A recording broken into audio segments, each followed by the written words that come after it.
Hey everyone, AMR back again with another video. So I am going to be doing a spoiler video on the channel. So if you do not want to know anything about the new movie Doctor Strange 2 Into the Multiverse, go ahead and leave. I will have no hard feelings whatsoever. I want to start doing stuff like this.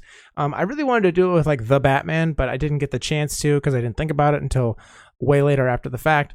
But Doctor Strange came out probably about a week ago at this point. And so a couple of things that you need to know. So you absolutely need to watch WandaVision before you go into Doctor Strange Into the Multiverse. Otherwise, you will be completely confused as to what Wanda is doing being so dark in this one. If I had to give an overall rating for this movie, I'm going to go ahead and give it a D+. So on the surface, that's going to come across very harsh. And I really don't want it to. Like, I love Marvel movies. I've seen them all. I'm one of those crazy people that actually went through the time and effort to watch them in chronological order because I did see them in release date order. But I actually wanted to go back and watch them as they were being timelined, if you will. So let's go ahead and get some of the good things out of the way first. So some of the good things is that the storyline was actually really well done.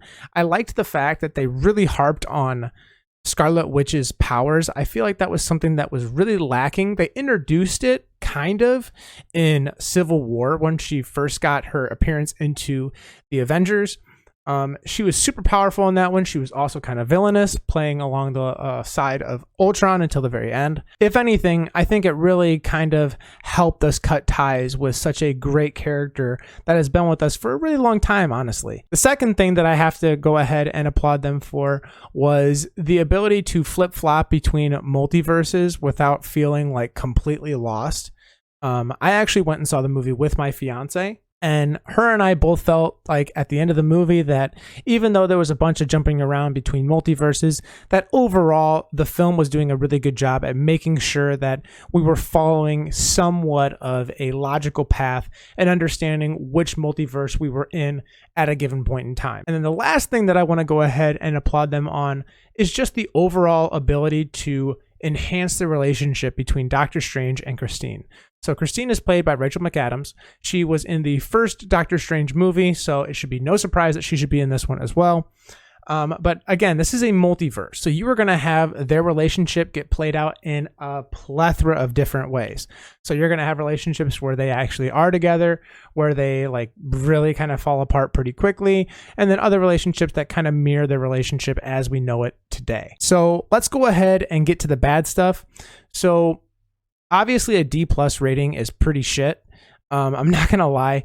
I feel like the first thing that needs to be harped on here is that it didn't feel like a Marvel movie.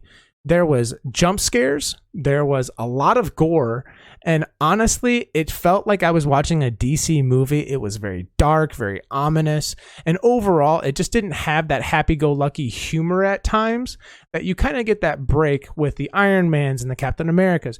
You get like those cool one-liners and stuff that I just felt was super lacking. Okay, so another really bad part of the movie, honestly, was the fact that they were kind of going a little too far into this multiverse thing. There was a point in time where Doctor Strange was fighting a multiverse Doctor Strange of himself with music notes. Literally music notes. There was a sheet of music on the piano that he extracted the notes off of the piece of paper and was fighting the multiverse Doctor Strange with the music notes. And that scene ends with him pulling, like literally plucking a note off of the harp, and then it goes boom off to the side. I looked at my fiance mid-movie and I was like, what is going on at this point? It just... The first Doctor Strange definitely was a little out there.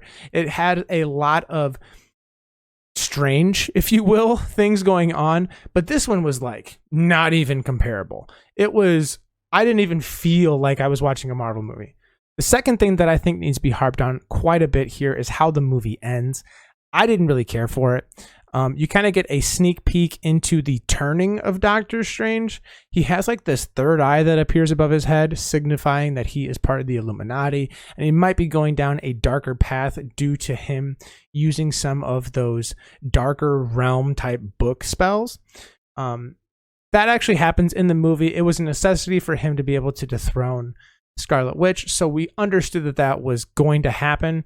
However, I didn't really care for how the movie ended. He kind of like has the music notes that go crazy, and he kind of like falls to his knees, and then he looks up and he's got the third eye right above his thing. It just looked really, really off to me. The third thing that I think that the movie did pretty poorly was the management of time. It felt like the movie dragged on way longer than it needed to. I looked at my watch several times, which is a true indication that your movie is a little bit too long. I thought that we were maybe 2 hours in and it had only been an hour and 15 minutes.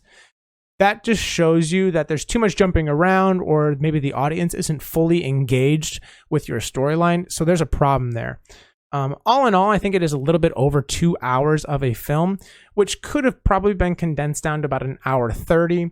I don't feel like there's a lot to be gained from that extra 45 minutes of film. And then the final thing that I'll go ahead and touch on is the way that you have Doctor Strange, the first film, end, where he has Mordo going off and becoming kind of evil. You don't really get touched on that too much in this one. I thought that that was going to be a huge indication of where we're going to be for the second film. Went a completely different direction. He is in the movie for a little bit, but he's not really evil per se. He's just kind of living that life post Doctor Strange as if it never happened. I thought that that was like a huge disconnect between the first Doctor Strange and what we're seeing in the second one. So all in all, I think the main reasons why I went ahead and gave it a D+ is because whenever you watch one of these Marvel movies, which at this point we have a ton to go off of, we have a generic feel, a generic sense of humor, a little bit of like what to expect for action, and overall what to gain from like character development per Marvel movie. It lacked pretty much all of that. Like, it didn't feel like a Marvel movie. There was jump scares. They had like demonic presences, and they talk about the Illuminati. It was kind of just all over the place. And for that reason alone, I feel like I wasn't fully engaged the way I had been, even in the worst of Marvel movies. In my personal opinion, I have to say that Doctor Strange Into the Multiverse is probably one of the worst Marvel movies to ever come out. I feel very disgusted right now. This is my raw emotion, so sorry if it's coming across a little blunt. But honestly, I just got done watching the movie maybe like 15 minutes ago. All this is fresh on top of my mind. Feel free to let me know if you totally agree or if I'm way out of left field here. But again, everyone's going to have their own interpretation. I hope you enjoyed the video, and I'll catch you in the next one.